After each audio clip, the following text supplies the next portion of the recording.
NATO is meeting in Ankara. Turkey is the host. On the streets outside, tear gas, mass detentions, journalists arrested, academics detained. Protesters chanting, "Murderer NATO, get out of our country."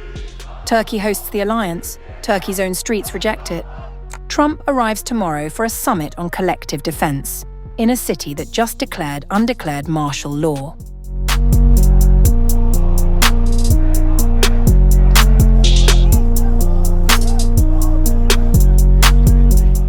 Just days before NATO leaders gather in Ankara, Turkey is witnessing a wave of anti-NATO demonstrations, mass detentions, and a heavy security crackdown, highlighting growing domestic tensions ahead of the alliance summit. According to Reuters, Turkish authorities detained more than 100 people during a protest march organized by the Communist Party of Turkey, also called TKP, in Ankara. The demonstration came as authorities imposed sweeping security measures across the capital, banning public gatherings, barricading key areas, and closing roads before the July 7th and 8th NATO summit, where leaders of the alliance's 32 member states, including US President Donald Trump, are expected to meet. Footage from Ankara showed protesters waving flags and chanting slogans including "Murderer NATO," "Get out of the country," and "No passage to NATO," before riot police intervened with tear gas to disperse crowds. Separate demonstrations were also held in Istanbul, where hundreds marched despite a large police presence. In the end, we have gathered today in many parts of Turkey to protest against NATO and are holding marches. Over 100 of our friends were detained in Ankara. We said that we would not hand over Ankara to supporters of NATO, that we would not allow Ankara to remain silent. We have fulfilled that promise. Many demonstrators, meanwhile, accused NATO of decades of military intervention and political interference. NATO's crimes around the world are apparent. They have also committed numerous crimes in Turkey, orchestrated coups, and have bases in Turkey. And now, shamelessly, they are being hosted in Ankara. I am here today to protest because I cannot accept this blow to my honor. NATO is a very big criminal organization. Protesters carried banners reading, "You are not wanted. NATO means becoming poor, massacre and destruction," while others displayed posters with an X over Trump's photograph carrying the message, "Imperialists, you are not welcome here." Crowds repeatedly chanted, "Factories, fields, political power, everything will belong to the Labour," and "There is no looting, there is socialism."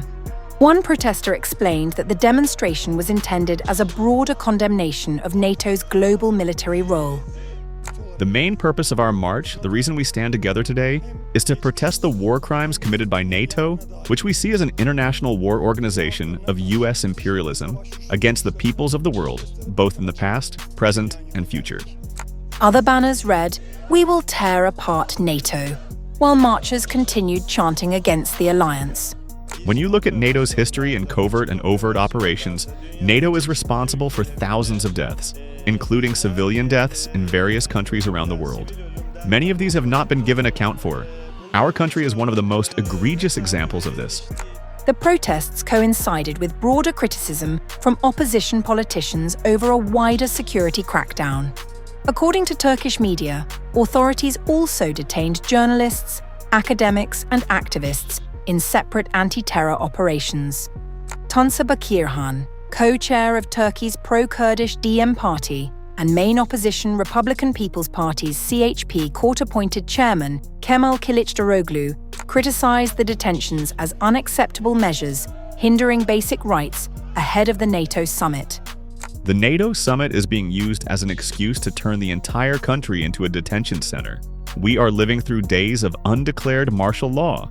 Academics and writer Sibel Özbudun, along with dozens of politicians and activists including Temel Demirer, have been detained. Bülent Bilmez was removed from his position simply because his academic field of study involves Kurds and Alevis. Comedian Deniz Göktaş was imprisoned for a piece of satire he created. The government has not linked those arrests to the NATO summit, saying previous operations were aimed at uncovering militant group activities.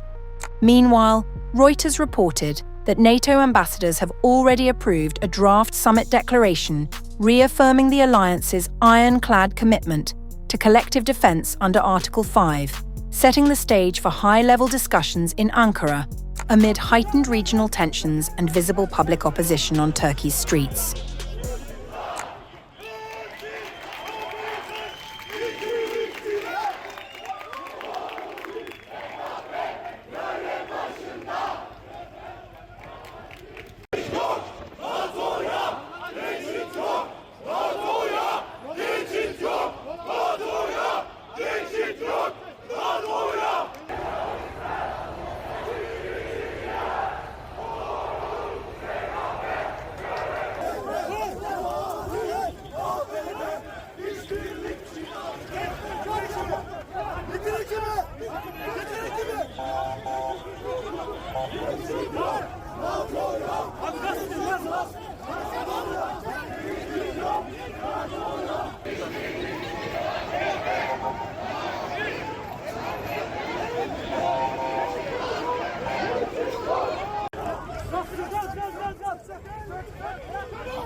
Bizim ekmeğimiz küçülürken NATO'nun savaş bütçeleri büyüyor.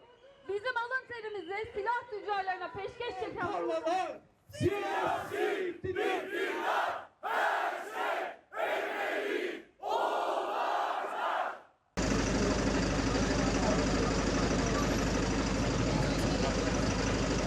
Profesör Sayın Yoldaşlar.